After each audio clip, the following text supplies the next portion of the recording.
महाराष्ट्र शासन छत्रपती शिवाजी महाराज राज्यश्री वनश्री पुरस्कार प्राप्त शिक्षक गोविंद समितीतर्फे आज 13 मे जागतिक तापमान दिवस आणि तापमान दिनाच्या निमित्ताने आपल्या कार्यालयामध्ये दोन्ही विभागाचे वन विभागाचे CCF साहेब म्हणजे मुख्य वन संरक्षक अधिकारी आदरणीय दिगंबर पाग साहेब आपल्या कार्यालयामध्ये आलेले आहेत. तर आपण त्यांच्या शब्दसोबत त्यांचे स्वागत करूया. ते आपण कार्यक्रमाच्या पुढे आपल्याला साहेब मार्गदर्शन करायला जाईल.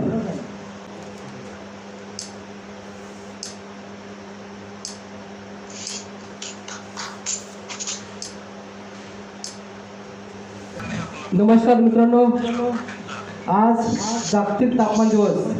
वाढते तापमान आणि आजचे जे वातावरण आहे, आज टेम्परेचर पाहिलं गेलं तर आज 42-43 टेम्परेचर आहे. आणि हे तापमान का वाढतं आहे याला कारण काय आहे की या संदर्भामध्ये आपल्याला साहेबांशी चर्चा इतकूच करायचीच आहे. तर प्रथम हे जे तापमान तुम्हाला आपल्याला कमी करायचं असेल तर त्याला एक पर्याय प्रमुख आपल्याला झाडं लावून त्याचं संवर्धन करूया. आणि प्रथम आज एक अभिमान आपल्याला असं वाटतो की आपल्या कार्यालयामध्ये साहेब आलेले आहेत आणि साहेब आपल्याला मार्गदर्शन करणार आहेत. साहेब कुठल्याही कार्यालयामध्ये जात नाही, प्रथम आपल्या कार्यालयामध्ये आलेलेच आहेत. अशी मोठे मान्यवर आपण मागच्या आम्हाला कलेक्टर साहेब आले होते, मुख्य वन संरक्षक अधिकारी साहेब DPO साहेब आले होते, त्यानंतर CO मॅडम आल्या होत्या. असे विविध अधिकारी आपल्याला या पर्यावरण संदर्भामध्ये मार्गदर्शन करतात. पर्यावरण संदर्भामध्ये काम करत असताना आपल्याला एक अभिमान असं वाटतो की असे अधिकारी आपल्याला मार्गदर्शन करतात. कारण हे काम आहे, राष्ट्रीय काम आहे. हे जरी लॉकडाऊन आणि जरी कोरोना वाढत असला तरी आपल्याला जी परंपरा आहे, आपण जर जागतिक दिवस असतात पर्यावरणाचे ते आपण साजरे करणार आहोत. तरी काळजी सर्वांनी घ्यायला पाहिजे. ते मी जास्त वेळ न घेता मी साहेबांना विनंती करतो की साहेब आपल्याला मार्गदर्शन करणार आहेत. विषय आपल्याला असा आहे की पर्यावरण संतुलनासाठी तापमान कसं कमी होईल या संदर्भामध्ये साहेब मार्गदर्शन करतील. मी साहेबांना विनंती करतो की साहेब आपण मार्गदर्शन करावं. धन्यवाद आयरे साहेब. आजच्या या कार्यक्रमाचे आयोजक निसर्ग मित्र समितीचे अध्यक्ष प्रेमकुमार आयरे साहेब, त्यांचे सर्व पदाधिकारी DR बापू पाटील प्रदेश अध्यक्ष, संतोषराव बाबा पाटील प्रदेश महासचिव, श्री B बापू पाटील धुळे जिल्हाध्यक्ष आणि इतर सर्व या निसर्ग मित्र समितीचे सर्व सभासद. आजचा जो विषय आहे तो अतिशय महत्त्वाचा विषय आहे. जागतिक तापमान दिवस आहे आजचा आणि पर्यावरण संतुलनासाठी या तापमानाचा कसा महत्त्व आहे याबाबतची माहिती देण्यासाठी आज मला समितीने या ठिकाणी निमंत्रण दिलं, त्याबद्दल मी आयोजकांचे आभार मानतो. आणि या समितीमार्फत जे विविध कार्यक्रम चालू असतात, मागच्या जागतिक वन दिन 21 मार्च होता, त्यांनी मला आमंत्रण दिलं होतं. परंतु कोरोनाचा वाढता प्रादुर्भाव पाहता आम्ही आमचे जे DCF आहेत भोसले साहेब त्यांनी इथे येऊन मार्गदर्शन केलेलं आहे. आणि अशा प्रकारचे जे वेगवेगळे दिवस आहेत ते या समितीमार्फत साजरे केले जातात. त्या व्यतिरिक्त प्रत्यक्षात फील्डवर जे आमचं काम आहे ते देखील अतिशय उत्कृष्ट असं आहे. आणि आजचा जो दिवस आहे, आज 13 मे, आज जागतिक तापमान दिन. आणि तापमानाचं जे महत्त्व आहे ते जर आपण म्हणाल तर हे सगळा जो इफेक्ट आहे हा सगळा क्लायमेट चेंजचा आहे. पर्यावरणीय बदल हा फक्त काही भारतातच नसून हा पूर्ण देशामध्ये याचा असर आहे, पूर्ण जगात याचा असर आहे. आणि हे जागतिक तापमान कमी करण्यासाठी फक्त इव्हन आपलं महाराष्ट्रच नाही तर पूर्ण देश आणि पूर्ण जगामध्ये वेगवेगळ्या लेवलला फार मोठ्या प्रमाणावर प्रयत्न चालू आहे.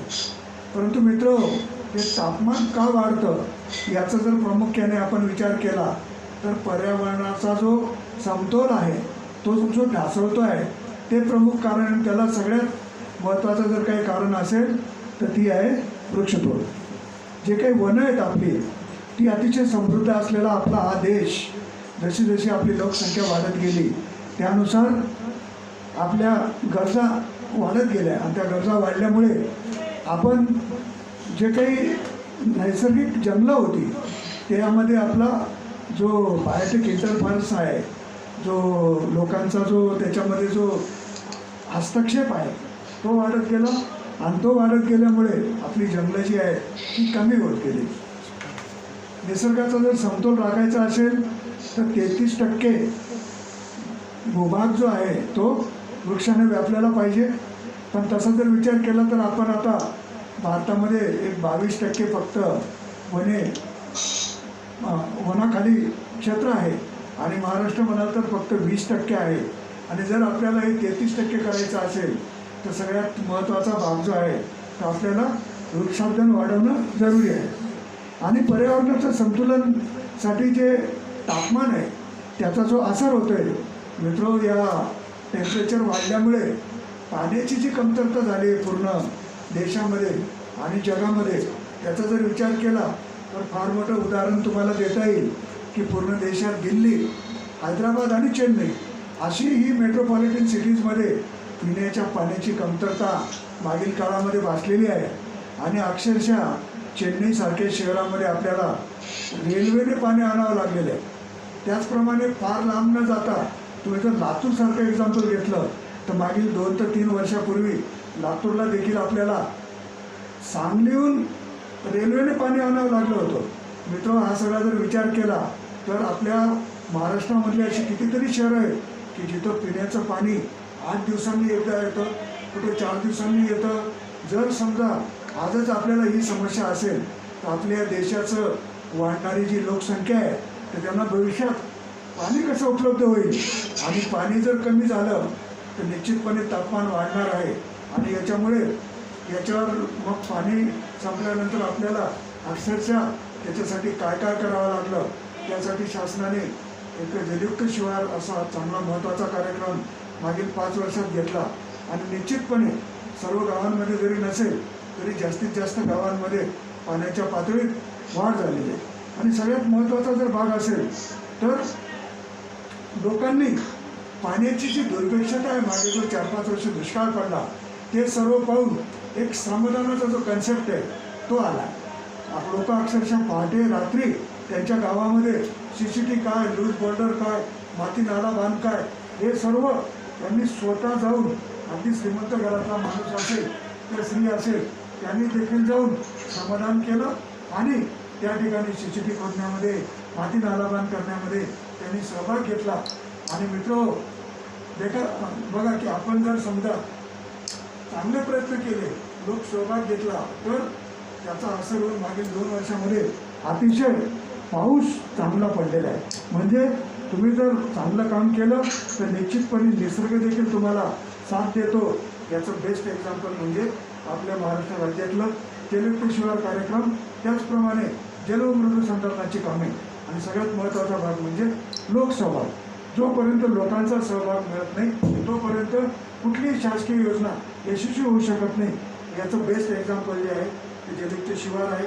त्याचप्रमाणे आमिर खानसारखे जे अभिनेते, दिग्दर्शक आहेत यांनी त्याच्यामध्ये सहभाग घेऊन त्यांनी तालुक्याला बक्षीस ठेवलं, जिल्ह्याला ठेवलं, गावाला ठेवलं. आणि लोकांनी बक्षिसासाठी नाही तर त्यांना खरोखर जे पाण्याचे चटके सहन करावे लागले त्याच्यामुळे त्यांनी श्रमदान करून जे काही काम केलं त्याचा असर मित्र आपल्याला बघायला मिळतोय. आणि त्या जलयुक्त शिवारमुळे आणि लोकसहभागातून पाणी आळवा पाणी जिरवा हे काम केल्यामुळे ओव्हरऑल तापमानामध्ये सुद्धा फरक पडलेला आहे. आणि याचा जर विचार केला तर ओव्हरऑल ग्लोबल टेम्परेचर जे ते 0.9 डिग्री सेल्सिअस इतकी वाढ झालेली आहे. मागील 35 वर्षामध्ये जवळपास 1 डिग्रीच्या आसपास तापमान वाढलेलं आहे. आणि हे सगळं जे घडलं ते मागील 35 वर्षात घडलेलं आहे. तसंच जे समुद्राचं वॉर्मिंग आहे, ओशन वॉर्मिंग, ते जवळपास 0.4 डिग्री फॅरेनहाइट इतकं झालेलं आहे. त्याचप्रमाणे मित्र, तापमान वाढल्यामुळे जे काही ग्लेशियर्स असतील, जे काही आपले हिमालयन पर्वत असतील त्याच्यावर तो बर्फ वितळून आपल्या समुद्राच्या पाण्याची पातळी 8 इंचाने वाढलेली. आणि जर भविष्यात हे असंच चालू राहिलं, तापमान वाढ होत राहिली, जर समजा हे सगळे बर्फाचे डोंगर वितळत राहिले तर मित्र, समुद्राच्या पाण्याची पातळी जर वाढली तर समुद्रकिनारी असलेली मोठमोठी शहरं, खेडी ही पाण्याखाली जातील. आपली जी काही जमीन आहे चांगली ती सगळी क्षारयुक्त होऊन जाईल आणि आपलं जे पिण्याच्या पाण्याचे स्रोत आहे ते देखील पूर्ण डिस्टर्ब होतील. अशा प्रकारचा हा जो विषय अतिशय मोठा विषय आहे आणि या बाबतीत जागतिक स्तरावर पूर्ण यासाठी मोठ्या प्रमाणावर प्रयत्न चालू आहेत. परंतु यासाठी जर गरज असेल तर हे निसर्ग मित्र समितीसारखे जे NGOज आहेत यांनी पुढे येऊन लोकांचं प्रबोधन करून जास्तीत जास्त वृक्ष लागवड करून आपल्याला तापमान कसं कमी करता येईल यासाठी प्रयत्न करणं आवश्यक आहे. शासनाने मागील 5 वर्षामध्ये 50 कोटी वृक्ष लागवडीचा कार्यक्रम अतिशय उत्कृष्ट असा कार्यक्रम घेतलेला होता आणि त्याच्यामध्ये फक्त वन विभाग नाही तर त्याच्यामध्ये सामाजिक वनीकरण, शासनाचे सर्व विभाग, याचप्रमाणे NGOज, याच्यानंतर खाजगी व्यक्ती या सगळ्यांचा सहभाग करून 50 कोटीचं वृक्ष लागवडीचं टार्गेट पूर्ण केलेलं आहे. आणि निश्चितपणे त्याचा असर आज नाही, कुठलेही वृक्ष वाढायला कमीत कमी 20 ते 25 वर्ष लागतात मित्र. त्याच्यामुळे आज झाड लावलं आणि उद्या लगेच त्याचा असर होईल असं नाही. आत्ताचा जर तुम्ही पिरियड घेतला कोरोनाचा तर मित्र फार मोठं संकट देशावर जगावर आलेलं आहे. आणि ऑक्सिजन, सगळेजण म्हणतात ऑक्सिजन ऑक्सिजन ऑक्सिजन ऑक्सिजनचं बेड उपलब्ध होत नाही. मित्र एक लक्षात घ्या, जे ऑक्सिजन देणारं आपलं झाड आहे याला जर आपण संपून टाकलं तर ऑक्सिजन कुठून येणार आहे? ऑक्सिजनची गरज आपल्याला भासायलाच नको. जर तुम्ही निसर्गात राहिलात, निसर्गामध्ये जर आपलं 20% जर त्याला आपण 33% नेलं तर कुठलाही विषाणू आपल्याला हार्म करू शकणार नाही. आणि भारतातली परिस्थिती बघा, इतर देशाच्या तुलनेमध्ये आपल्या देशाची एवढी लोकसंख्या असूनही मृत्यूचं प्रमाण भारतामध्ये कमी आहे. कारण लोकांची रोगप्रतिकारक शक्ती कम्पॅरेटिव्हली चांगली आहे आणि वृक्षांचं प्रमाण दिवसेंदिवस आता फरक पडतोय. वृक्ष लागवड आता खाजगी क्षेत्रावर देखील सुरू झालेली आहे. मित्र आता वृक्ष लागवडीसाठी शासनाने देखील मोठ्या प्रमाणावर योजना आणलेल्या आहेत. मगरा रोही अंतर्गत खाजगी लाभार्थ्यांच्या शेतावर बांधा वृक्ष लागवडीसाठी आर्थिक सहाय्य गव्हर्नमेंट देते. त्याचप्रमाणे बांबूसारखी जी प्रजाती आहे की ज्याला पूर्वी टिपी लागत होती त्या टिपीतून त्याला सुटका देण्यात आली असून शेतकऱ्यांसाठी बांबू बोर्ड जे आहे ते चांगल्या प्रजातीचं रोप फ्री ऑफ कॉस्ट उपलब्ध करून देत आहे. त्याच्यासाठी प्रत्येक उच्चस्तरीय याला एक अधिकारी नेमलेला आहे. जर त्याच्यावर ज्यांना कोणाला बांबू लावायचा असेल आणि बांबूचे फायदे असे की तुम्हाला 3 वर्षात 4थ्या वर्षी तुम्हाला बांबूचं उत्पन्न सुरू होतं. तर अशा प्रकारे शासकीय जमीन वृक्ष लागवड गव्हर्नमेंट करतच आहे. परंतु त्याच्यासोबतच जर आपण खाजगी जागेवर वृक्ष लागवड केली, शासकीय योजनांचा लाभ घेतला आणि ज्यांची कपॅसिटी आहे स्वतःची त्यांनी जर समजा स्वतःहून वृक्ष लागवडीसाठी सहभाग घेतला तर निश्चितपणे हे जे जागतिक तापमान आहे ते तापमान निश्चित कमी होऊन आपण निश्चितपणे आपलं पाण्याचे स्रोत बळकटीकरण करू शकतो. जे काही पाण्याची जे काही माती आणि याची जी धूप आहे ती कमी करू शकतो. जो काही विषाणूचा प्रादुर्भाव आहे भविष्यातला तो आपण कमी करू शकतो. अशा प्रकारे सर्वांनी याच्यामध्ये सहभाग घ्यावा आणि जे काही जागतिक तापमान वाढ जी होते ते कमी करण्यासाठी आपण मदत करावी. याचं एक उदाहरण द्यायचं म्हटलं तर मी वर्ध्याला असताना आम्ही त्या वर्धा शहरामध्ये ज्या काही 3-4 टेकड्या होत्या रेवणीच्या वगैरे त्याच्यात प्रत्येक 2-3 NGOना एक टेकडी असं वाटून त्या ठिकाणी श्रमदानातून त्या टेकड्यांवर वृक्ष लागवड करण्यात आली. आणि अशा प्रकारे जर वृक्ष लागवड केली तर निश्चितपणे त्या शहराचं तापमान 2 डिग्री सेल्सिअस कमी होऊ शकतं. याचप्रमाणे इव्हन जळगावला असताना लांडरपोळीसारखी जी 35 ते 50 हेक्टरची जी टेकडी होती ती आम्ही जनतेसाठी खुली केली. आणि त्या ठिकाणी ज्याला कोणाला वाटेल त्यांनी यायचं, त्याने खड्डा खोदायचा उन्हाळ्यामध्ये आणि ते झाडं दत्तक घ्यायची आणि तिथं दर 8 दिवसांनी येऊन रविवार तिथं पिकनिकसारखा साजरा करायचा आणि त्याला पाणी द्यायचं. अशा प्रकारे त्या ठिकाणी विविध NGO, वेगवेगळे डिपार्टमेंट की ज्यांना स्वतःची जमीन नव्हती त्यांना तिथं वृक्ष लागवड करण्याकामी मदत करून ही टेकडी आता हळूहळू हिरवीगार होते. आणि याच टेकड्या ज्या आहेत त्या भविष्यात या शहरांची फुफ्फुसं होणार आहे. तर मित्र, धुळ्यासाठी देखील मी सजेस्ट करेल की प्रेमकुमार आयरे साहेब आणि त्यांची सगळी टीम यांनी भविष्यात शहरामध्ये जिथं कुठं ओपन स्पेसेस असतील, शाळा असतील, कॉलेजेस असतील, नवीन कॉलनीज असतील त्या ठिकाणी आपण वृक्ष लागवड करावी.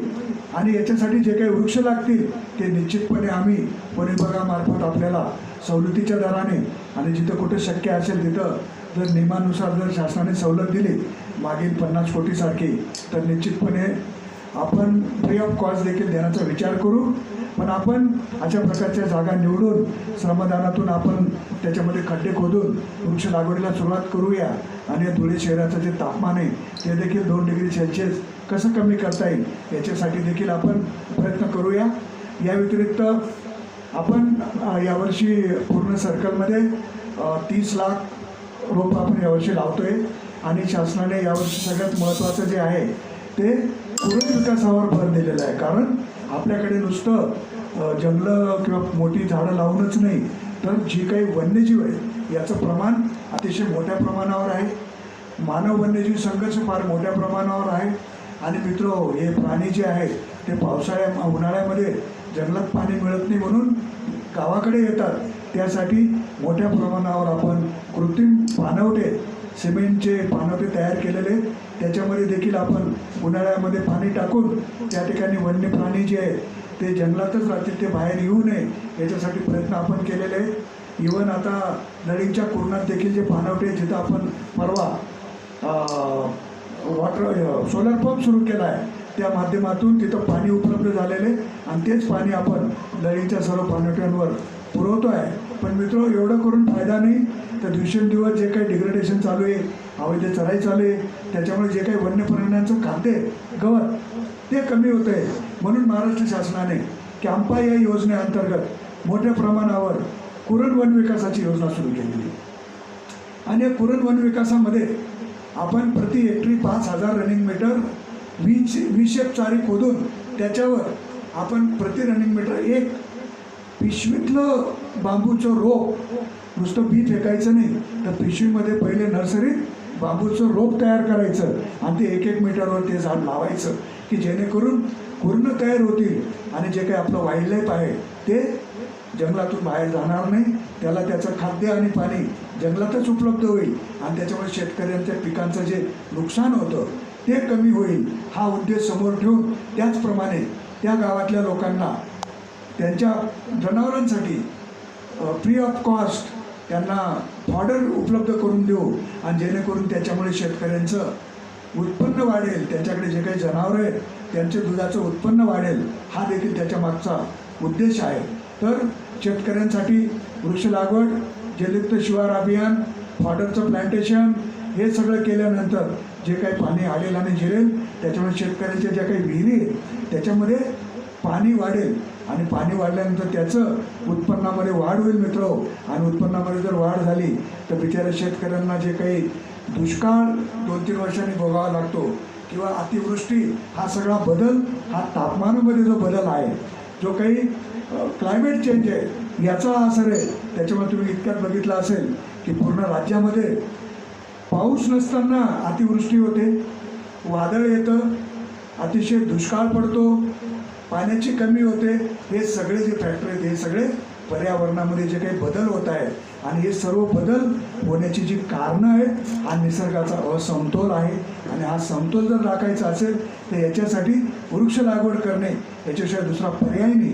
आणि शासनाने मागच्या कालावधीमध्ये विविध योजना आणल्या. कन्या समृद्धी योजना, की तुमच्याकडे जर बेटी असेल जन्माला आली तर त्याला 10 झाडं द्यायचे, तिच्या लग्नापर्यंत ती 10 झाडं जी आहेत ती पुढे जाऊन उत्पन्न देतील. किंवा वेगवेगळ्या ठिकाणी जे काही आपण कार्यक्रम करतो, आपण आपला वाढदिवस साजरा करतो, लग्नाची ॲनिव्हर्सरी साजरी करतो, तर आपण मित्र त्या दिवशी जसं मी आत्ताच आयरे साहेबांना सांगितलं की वर्ध्यामध्ये एक संस्था आहे आणि ती लोक वाढदिवस असेल, ॲनिव्हर्सरी असेल, त्या निमित्ताने एक झाड लावतात. त्याच्यासाठी 1-2 हजार रुपये त्यांनी चार्ज केलेले. त्यासाठी त्याचं ट्री गार्ड, खड्डा खोदणे, झाड लावणे आणि त्याचं मेंटेनन्स करून देणे. अशा प्रकारे आपण वाढदिवस साजरे करून हॉटेलमध्ये जाऊन जे काही पैसे वेस्टेज करतोय ते पैसे जर आपण इकडं लावले तर निश्चितपणे पर्यावरण पण वाचेल आणि भविष्यात आपल्याला एक उत्पन्नाचा सोर्स पण तयार होईल. अशा प्रकारची योजना आपण देखील राबवावी असं मी आयरे साहेबांना आज विनंती करतो की या प्रकारे जर आपण केलं तर निश्चितपणे आपलं धुळे शहर हरित होईल आणि याचा फायदा संस्थेलाही होईल आणि गावकऱ्यांना होईल. या व्यतिरिक्त जे काही ओपन स्पेसेस असतील तिथं पण आपण वृक्ष लागवडीचं नियोजन करावं. आणि ओव्हरऑल जो कोरोनाचा जो आता इफेक्ट झालेला तुम्ही बघत असाल, अतिशय वाईट अशी परिस्थिती आहे. तर मित्रांनो, आपल्याला जर चांगलं वातावरण पाहिजे असेल आणि अशा प्रकारचे विषाणू किंवा अशा प्रकारच्या साथी भविष्यात येऊ नये असं जर वाटत असेल तर आपल्याला निसर्गाचा समतोल जो ढासळला आहे त्याचाच हा परिणाम आहे. म्हणून आपण निसर्गाचा समतोल राखण्यासाठी जे काही करणं आवश्यक आहे, फक्त वृक्ष लागवडच नसून तुम्ही तुमचा परिसर स्वच्छ ठेवणे, पॉलिथिन बॅगचा वापर कमी करणे, त्याच्यानंतर जे काही वातावरण आहे त्या वातावरणामध्ये जसं आता सांगताय की किती बघा की आपल्याला एकमेकाशी बोलता येत नाही, गप्पा करता येत नाही, आपण एकत्र भेटू शकत नाही. तर मित्र, हे नॅचरल आहे. आपण पॉप्युलेशन आपल्याकडे फार मोठ्या प्रमाणावर आहे आणि त्याच्यावर नियंत्रण तर आपण आणतोच आहे, परंतु जी काही लोकशक्ती आहे ती लोकशक्ती जर आपण विधायक मार्गाला लावली तर निश्चितपणे आपण पर्यायाने आपल्या राज्याचा आणि देशाचा विकास करू शकू. याबद्दल मला कुठलीही शंका वाटत नाही. आपण जो काही उपक्रम सुरू केलेला आहे त्याच्यामध्ये इव्हन आता हे जे काही तुमचं पोस्टर आहे ते अतिशय सुंदर आहे, छत्रपती शिवाजी महाराजांचं आज्ञापत्र.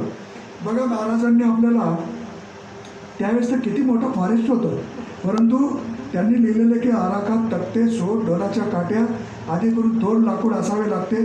ते आपल्या राज्यात अरण्यामध्ये सागवनादी वृक्ष आहेत, त्याचे जे अनुकूल असेल ते हुजूर लिहून हुजूरचे परवानगीने तोडून न्यावे. काय म्हणताय महाराज की ज्याची मालकी आहे त्याच्या परवानगीने तोडून न्या, चोरी करू नका. यावेळी जे लागेल ते परमुक्तातून खरेदी करून आणत जावे.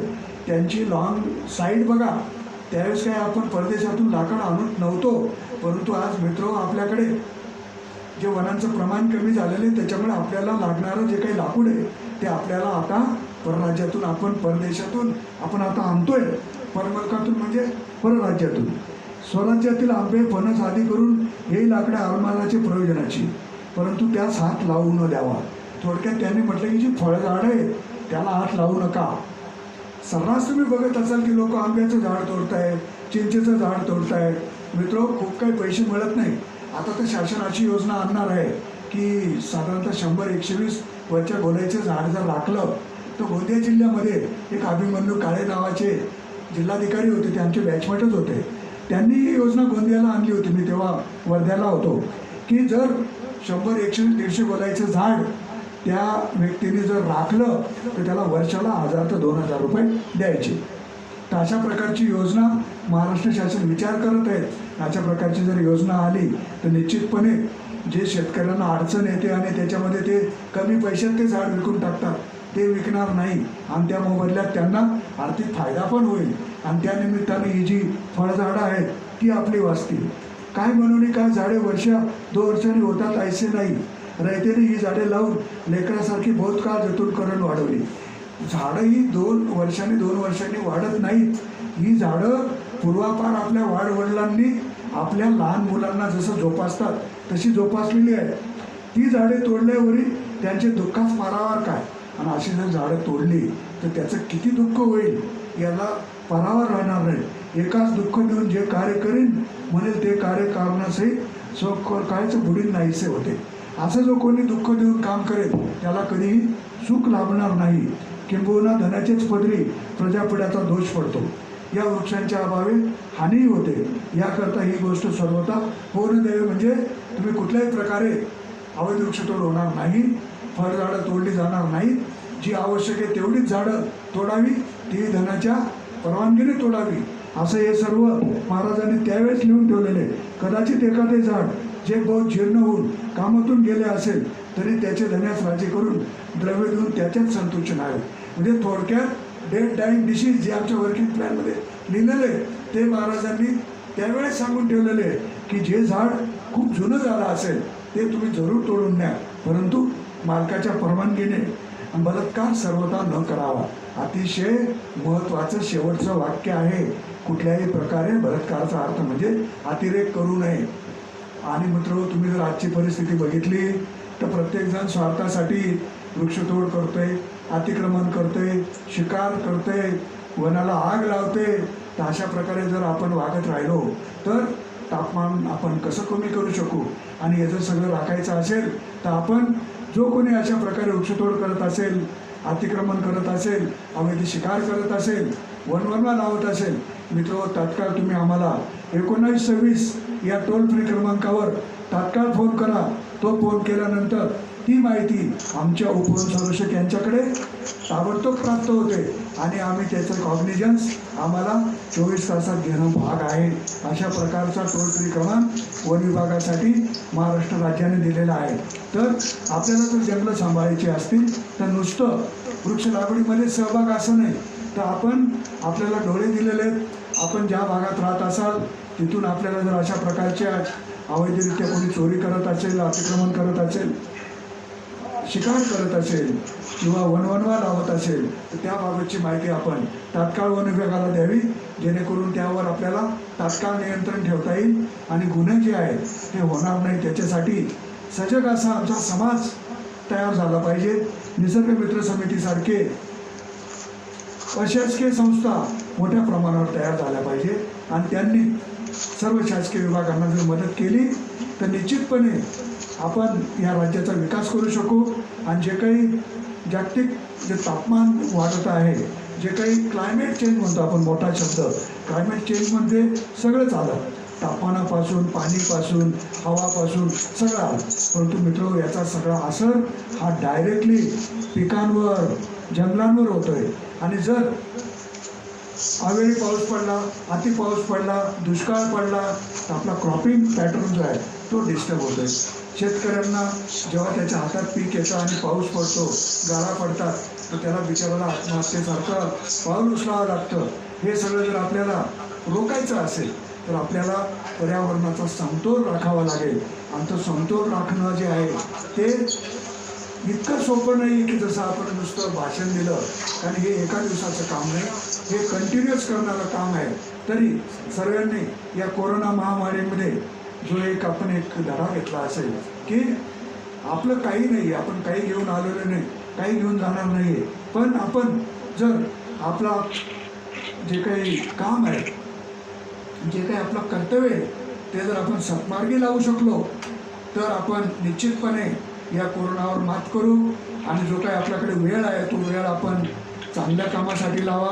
आता येणारा जो पावसाळा आहे त्याच्यामध्ये आपण वृक्ष लागवड करणार आहोत. याच्यामध्ये सर्व नागरिकांना मी विनंती करेन की जिथं कुठं वृक्ष लागवडीचा कार्यक्रम राहील त्याच्यामध्ये आपण सहभागी व्हावं, श्रमदानातून वृक्ष लागवड करावी. त्याचप्रमाणे जिथं कुठं वृक्ष लागवडीसाठी जागा असेल तिथं आपण आत्तापासून खड्डे खोदावे, त्या वृक्षांची मागणी वन विभागाकडे करावी आणि जास्तीत जास्त वृक्ष लागवड करावी. शेतकऱ्यांनी देखील त्यांची पडीक जमीन असेल तात्काळपणे आमच्या सामाजिक वनीकरण विभागाशी संपर्क साधून बांधा वृक्ष लागवड, गट लागवड, त्याचप्रमाणे बांबूची लागवड ही करावी. आणि ज्यांना यथाशक्ती, ज्यांच्याकडे आर्थिक परिस्थिती चांगली आहे त्यांनी आमच्या रोपवाटिकेतून वन महोत्सवाच्या कालावधीमध्ये सवलतीच्या दरात रोपं विकत घ्यावी आणि ती लावावी. अशा प्रकारे आपल्याला आजचा जो जागतिक तापमान दिन आहे हा जर खऱ्या अर्थाने साजरा करायचा असेल तर प्रत्येक व्यक्तीने कमीत कमी या पावसाळ्यामध्ये एक वृक्ष लावावं की जेणेकरून 135 कोटी जनता आहे आपल्याकडे. जर 135 कोटी वृक्ष दरवर्षी जर लागले तर कुठल्याही प्रकारचं तापमान वाढ, जागतिक पर्यावरण, क्लायमेट चेंज याच्यामुळे होणारे दुष्परिणाम हे सगळे काही होणार नाही. याच्यासाठी CSR पण दिलेलं आहे. कंपनी कॉर्पोरेट रिस्पॉन्सिबिलिटी, ज्या काही कंपन्याज आहेत, जे काही प्रदूषण करत आहेत त्यांना कंपल्सरी त्यांना वृक्ष लागवड त्यांनी जर केली तर त्यांना कार्बन क्रेडिट मिळणार आहेत. भविष्यात जे कोणी शेतकरी, जे कोणी NGO जे काही झाडं आता लावतील त्यांना भविष्यात कार्बन क्रेडिटच्या रूपाने पैसे देखील मिळणार आहेत. तर मित्रो, पुढचा काळ हा निश्चितपणे वृक्ष लागवडीचा आहे. जो वृक्ष लागवड करेल आणि जो सांभाळेल त्याला आर्थिक फायदा देखील होणार आहे. त्याचप्रमाणे जो काही ऑक्सिजनसाठी त्याचं महत्त्व काय आहे हे मला वाटतं की आता सांगायची गरज कोणाला पडणार नाही.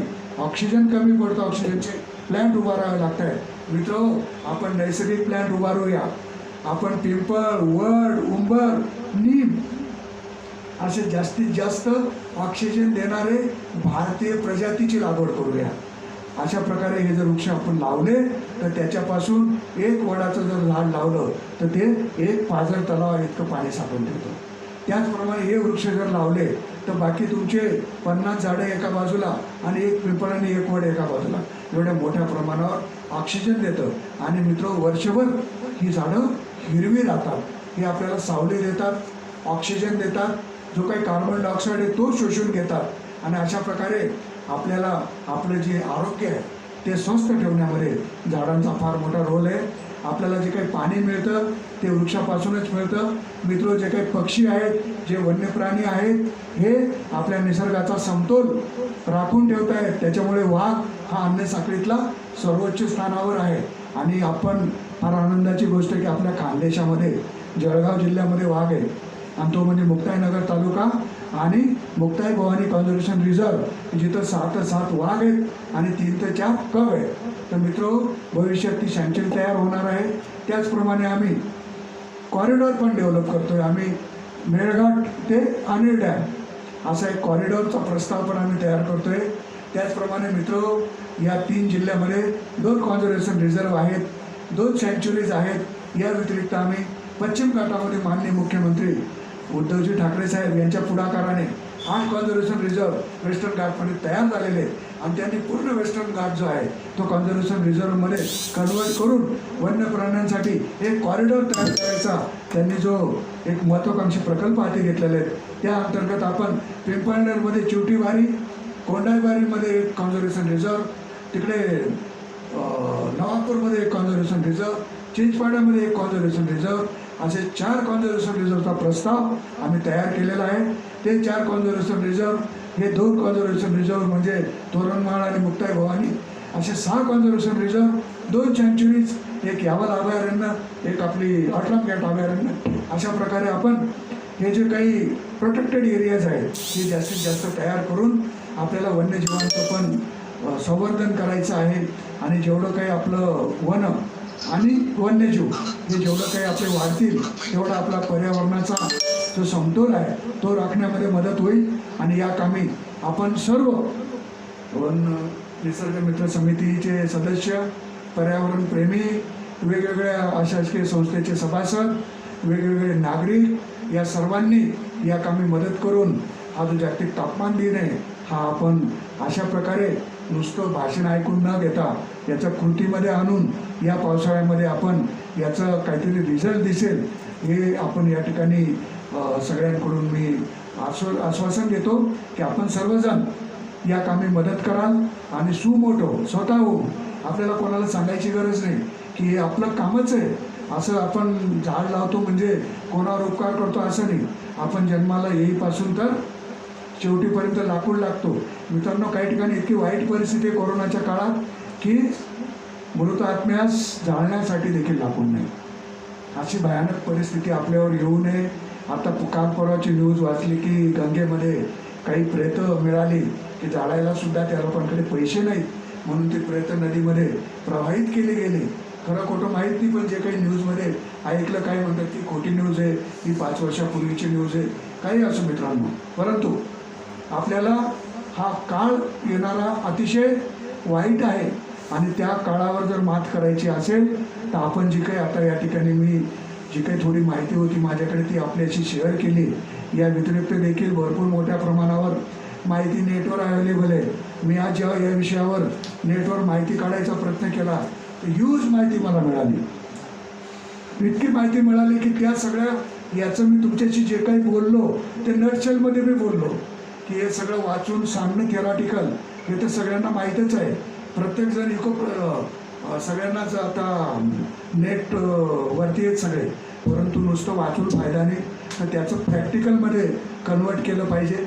सगळा देश, सगळं जग वेगवेगळ्या लेवलवर वेगवेगळ्या ट्रीटीज तयार करत आहे आणि जागतिक लेवलवर हे जे डेव्हलपिंग कंट्रीज आहेत यांना डेव्हलप्ड कंट्रीजने मदत करावी आणि जे काही या देशामध्ये होणारं पोल्युशन आहे ते रोखावं. आणि याच्या बदल्यामध्ये त्यांच्याकडे फार मोठ्या प्रमाणात पोल्युशन आहे, त्याच्या बदल्यात वृक्ष लागवड करून कार्बन क्रेडिट वगैरे खर्च करून हे सगळं एक ट्रीटी करून आपल्या देशांना मदत करावी. अशा प्रकारची हात जागतिक पातळीवर आपला देश प्लस बाकी डेव्हलपिंग कंट्रीज देत आहेत. आणि याला जे काही डेव्हलप्ड कंट्रीज आहेत ते देखील याच्यामध्ये हातभार लावत आहेत. परंतु आपण नुसतं कोणावर अवलंबून न राहता आपण स्वतः जास्तीत जास्त याच्यामध्ये सहभाग घेऊन, फार मोठं काम नाही आहे, प्रत्येकाने याच्यात जर सहभाग घेतला तर जलयुक्त शिवारसारखं किंवा पाणी फाउंडेशनसारखं 50 कोटीसारखं हे सगळे कार्यक्रम चालूच आहेत, फक्त नावं वेगवेगळी आहेत. तर वेगवेगळे शासन आल्यानंतर प्रत्येक शासन काही ना काही नवीन कार्यक्रम आणतं आणि त्या कार्यक्रमामध्ये आपण शासकीय डिपार्टमेंट तर सहभागी होतातच, पण आपण सगळ्यांनी सहभागी होऊन एक सर्वजण याला हातभार लावूया आणि जे तापमान आहे ते आपण वृक्ष लागवड करून 2 डिग्री सेल्सिअसने कमी करूया, असे आपण या ठिकाणी सर्वांनी आज एक मनाशी कुंडाल बांधून एक प्रार्थना करून आपण या कामाला सर्वजण सहकार्य कराल अशी मी धुळे वनवृत्तातर्फे आपल्याकडून एक अपेक्षा व्यक्त करतो. आणि आपण मला माझ्या सर्कलमध्ये जी कुठं वृक्षतोड कोणाच्या निदर्शनात येत असेल, कोणी अतिक्रमणाचा प्रयत्न करत असेल, कुणी शिकार करण्याचा प्रयत्न करत असेल, कोणी आग लावण्याचा प्रयत्न करत असेल, याची माहिती जर आपण गुप्तप्रमाणे दिली तर आमच्याकडे सिक्रेट फंड देखील आहे. त्या सिक्रेट फंडमधून आम्ही बक्षीस देखील देऊ असं मी या ठिकाणी आपल्याला सगळ्यांना सांगतो. तरी आपण ज्याला शक्य त्याने गुप्त माहिती आम्हाला द्यावी, ज्याला शक्य नसेल तात्काळ माहिती देणे त्याने 1926 या टोल फ्री क्रमांकावर मुंबईला फोन आहे, तिथं केल्यानंतर आम्हाला दुसऱ्या 5 मिनिटाला आम्हाला त्या गुन्ह्याची माहिती मिळते आणि तात्काळ त्या गुन्ह्यावर आम्ही नियंत्रण आणू शकतो. अशा प्रकारची योजना आपल्याकडे असल्यामुळे आपण आज या निमित्ताने आम्ही एक जागरूक नागरिक म्हणून वनाचं संरक्षण, संवर्धन आणि गुन्हे कामामध्ये सहकार्य करण्याची भूमिका ठेवून या पावसाळ्यात आम्ही जास्तीत जास्त वृक्ष लागवड करू आणि लोकसहभाग वाढवू आणि नुसतं लागवडच नाही करू तर त्याला जिवंत ठेवण्याकामी आम्ही निरंतर प्रयत्न करू. अशा प्रकारची आपण या ठिकाणी आज मी आपल्याकडून अपेक्षा व्यक्त करतो आणि निश्चितपणे माझी आपल्याला जेव्हा कुठेही मदत लागेल त्या ठिकाणी मी या कामी मदत करण्यासाठी सदैव तयार आहे. आणि आपण केव्हाही आयरे साहेबांमार्फत किंवा डायरेक्टली मला किंवा आमच्या DCFला, ACFला, RFला आपण कॉल करून या कामी निश्चितपणे मदत मागू शकता. हीच मी या ठिकाणी शेवटचं बोलतो. आणि आज मला संयोजकांनी या ठिकाणी बोलण्याची संधी दिली. विषय फार मोठा आहे, माहिती पण भरपूर आहे, परंतु खूप टेक्निकल बाबी सांगण्यापेक्षा आपण आपल्याच भागातली उदाहरणं घेऊन आपण हा विषय, अवघड विषय थोडा सोप्या भाषेत सांगायचा प्रयत्न केला. खूप मोठ्या माहिती आहे, त्याच्यापेक्षा खूप नॉलेजेबल व्यक्ती पण आहे, परंतु जो काही माझा अनुभव आहे त्या अनुभवातून मी आपल्याशी हे सर्व शेअर केले. शेवटची गोष्ट, ग्रामीणांच्या सहभागातून वन व्यवस्थापन, सगळी जंगलं आपण JFM कमिटी स्थापन केलेल्या आहेत, त्या समितीच्या माध्यमातून आपण जंगल सांभाळूया आणि या जागतिक तापमान दिनानिमित्त आपण नुसतं दिन साजरा करून फायदा नाही, तर आज जे काही आपण बोललो त्याला आपण कृतीमध्ये आणूया. आणि संयोजकांनी मला बोलून आज बोलण्याची संधी दिली त्याबद्दल मी आयोजकांचे आभार मानतो. धन्यवाद.